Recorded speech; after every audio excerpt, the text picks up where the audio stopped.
So friends, after saying that if reelected, he will be a dictator on day one, Donald Trump is now dipping a dictatorial toe into the criminal justice system pond.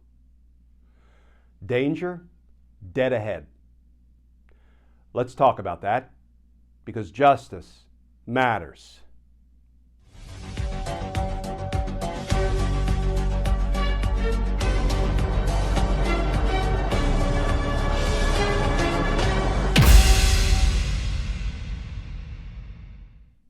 Hey all, Glenn Kirshner here.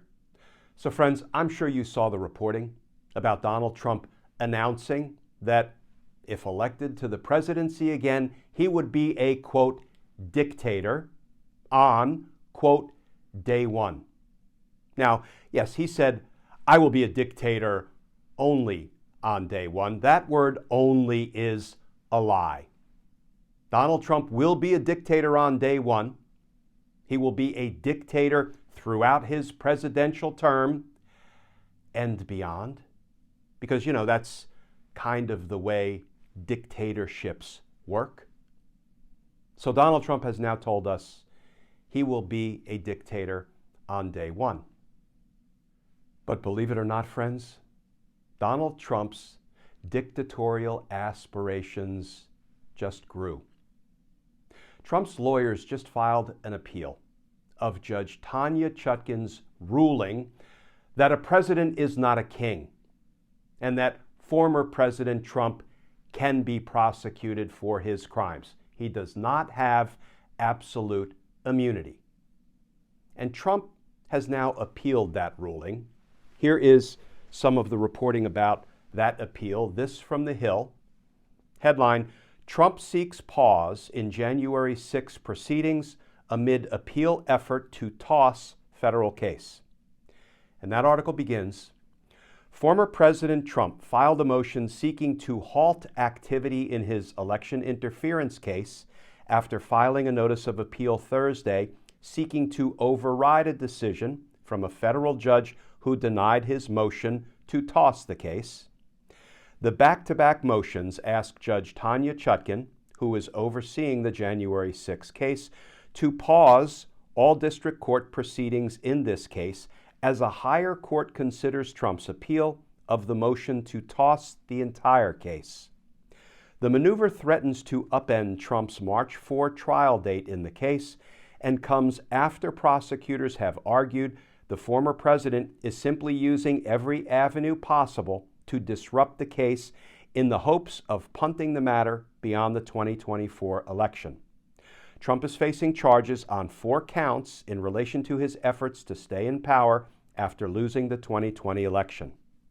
Chutkan last Friday declined a motion from Trump that sought to dismiss the case based both on the concept of presidential immunity as well as constitutional grounds, including the First Amendment.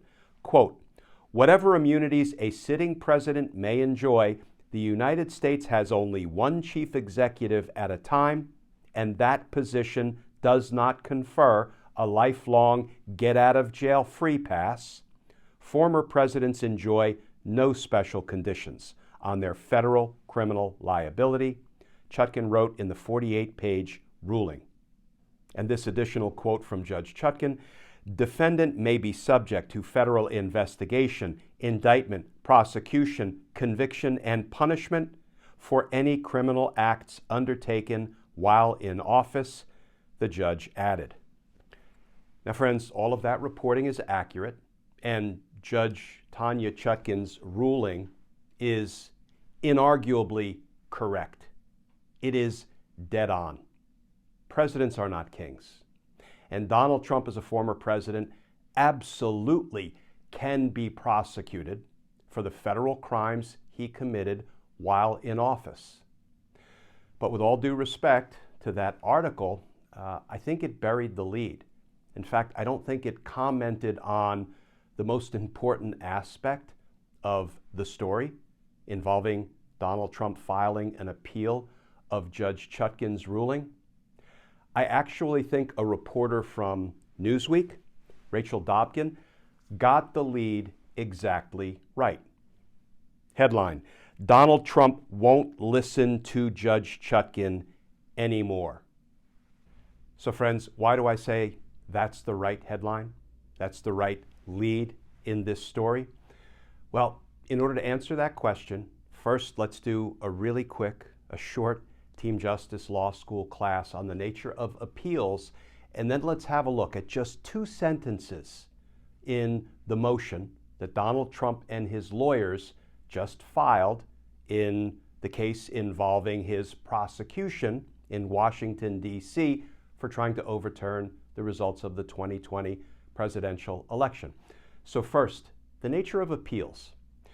And I'm going to stick with just one issue that is being appealed. That is the absolute immunity nonsense, right? Claiming that a president can never be prosecuted for federal crimes he commits while in office. In other words, a president could line up his political opponents, shoot them through the head, and he's absolutely immune from criminal prosecution. That's what Donald Trump is arguing.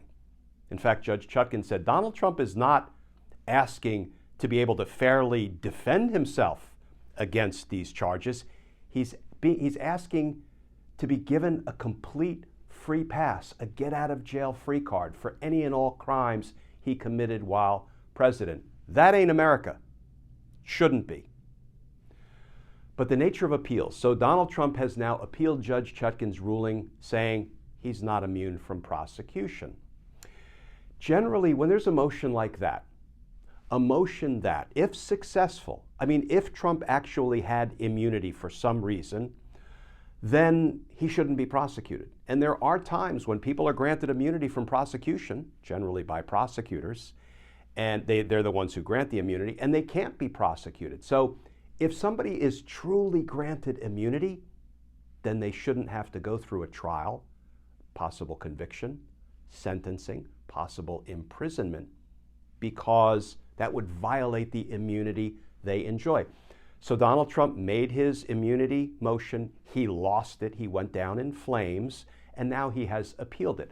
But because it's the kind of motion that, if successful, if he actually had some kind of magical immunity, he shouldn't have to go through a trial. So under those circumstances, the courts have said that the trial court proceedings should stop, and he should be able to appeal that decision on whether or not he has immunity, rather than being forced to go to trial while that appeal works its way through the appellate system. And it can be done quickly, and the courts are going to have to do it quickly in this instance, and I believe they will.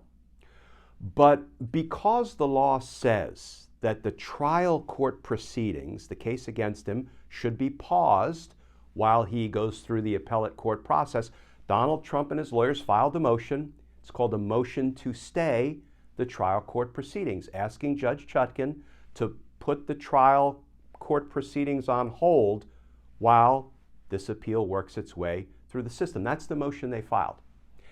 And ordinarily, you have to wait for a judge to rule on your motion to stay or temporarily pause the proceedings. Donald Trump decided he doesn't have to wait. He decided that because the law says the proceedings should be paused while I appeal, I will conduct myself as if the proceedings have been paused, as if Judge Chutkan has already ruled and granted my motion to pause the proceedings. This is dangerous.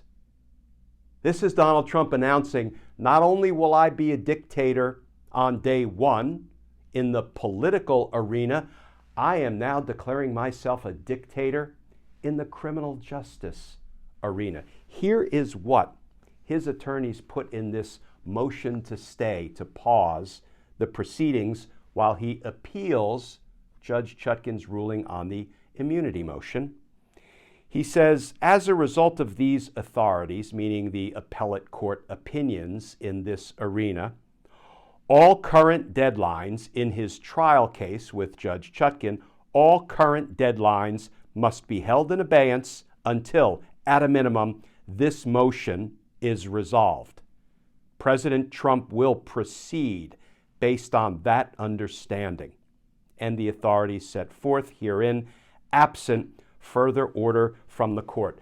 Absent a court order granting this motion to pause the trial court proceedings, I don't care. I don't need the judge's consent. I'm deciding this on my own, and I will proceed as if the judge has already paused, stayed the trial court proceedings.